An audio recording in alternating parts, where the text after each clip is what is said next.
Paul, thanks very much for taking part in Construction News' Inspirational Leaders short film series.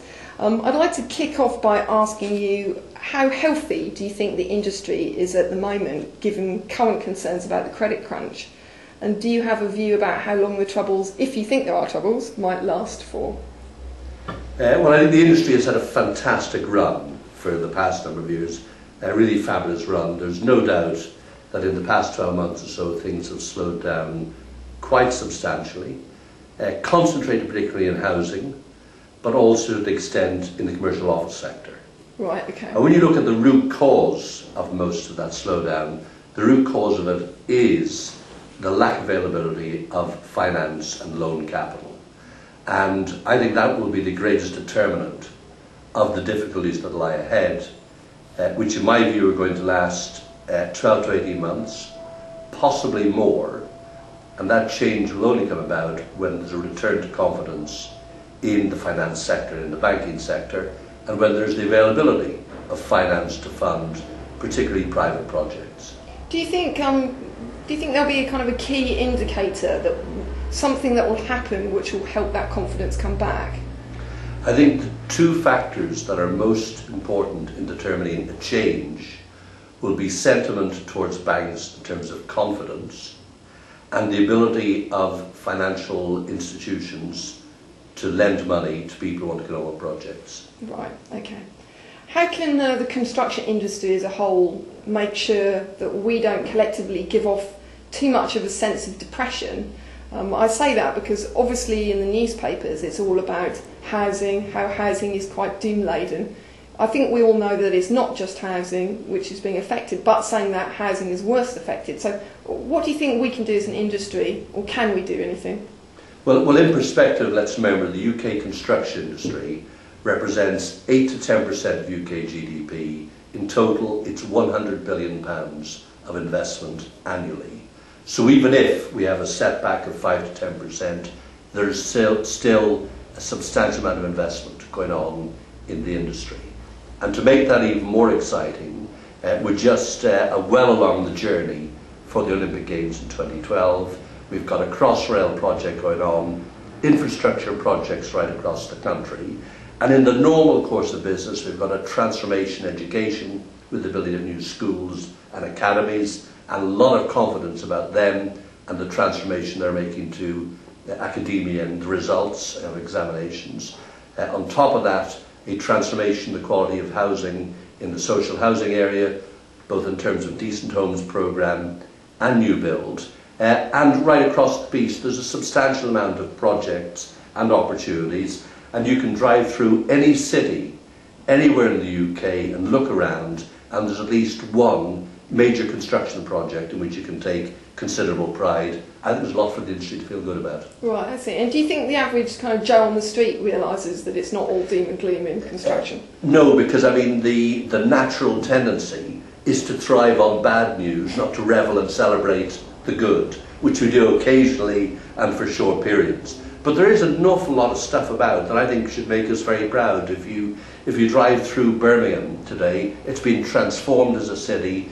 Birmingham Town Hall is a transformation of a civic building that now has created one of the best cultural centres in Europe. It's fantastic. If you look at Manchester, look at Glasgow, look at Edinburgh, look at London, right across the country, there's an awful lot that we can look at and see to feel very proud about. And all of that, in my view, has been enabled, has been facilitated by the UK construction industry. There's a lot to celebrate. Yeah, that's great.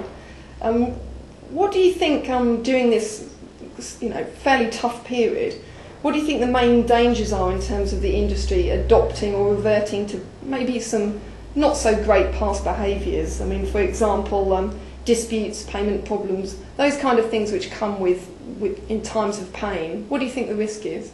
Well, I think in an industry that's focused on customers, what we know very well is that great relationships are based on long-term partnerships and mutual understanding. And there's no place in long-term partnership for bad practices. So those companies that have entered this period with a strong balance sheet, a reputation and a commitment to the future in the long term and a commitment to partnerships with all their stakeholders, in my view, will do incredibly well. Nevertheless, there always is within the industry people who will adopt bad practices. There's people who will see that these are times for lowering the prices. Well, that clearly is opportunistic, it's very short term, and it's a fast track to exit. This industry needs high quality companies delivering on time, on budget, every time, to customers who need to be satisfied and delighted. That's a long-term game. Right, okay. You know, during times of pain, it can actually be a good time as well for innovation. Do you think could we possibly see more innovations come about because of people are forced into it? And in which case, can you think of any areas where, you know, maybe off-site construction or something, people will be forced to use these innovations more? Well, I think the greatest opportunity in more challenging times is that we share a common purpose around value for the customer. So at the end of the day, we will all be driven hard towards better value. The better value might be lower cost, might be greater efficiency, it might be more innovation and design, but at the end of the day, it will be all directed at the customer's success. So I think more challenging times is a great time for innovation. It's also a great time for companies to develop and become stronger. Okay, and just a few final points. In your view, what would you say the three main kind of priority areas where you think the construction industry needs to improve as a whole?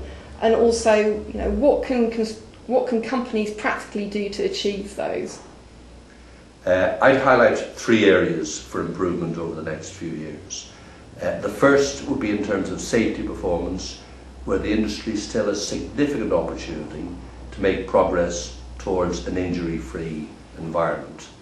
And the most practical step that could be taken to accelerate progress in that respect is for customers to demand suppliers that have a high attitude and high performance in terms of safety, and to insist on putting a significant and positive weighting towards those companies that operate safely. So the first would be in the area of safety.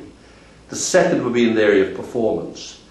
The industry as a whole still has a lot to do to ensure that every time a customer enters a contract, they can enter it with a high level of confidence it will be delivered on time, on budget, to quality in the way the customer expected. So a greater focus on delivering value for customers would be the second area for attention. And the third would be the area of profitability. There is no substitute for the long-term health of this industry than for all of the companies to improve their profitability. And the route to improving profitability is greater customer satisfaction, more value for customers, and more efficiency and operational excellence in the way we run our businesses. And all of those are opportunities and indeed priorities over the next few years. Great. Brilliant. Thank you very much, Paul. Great pleasure. Thank you.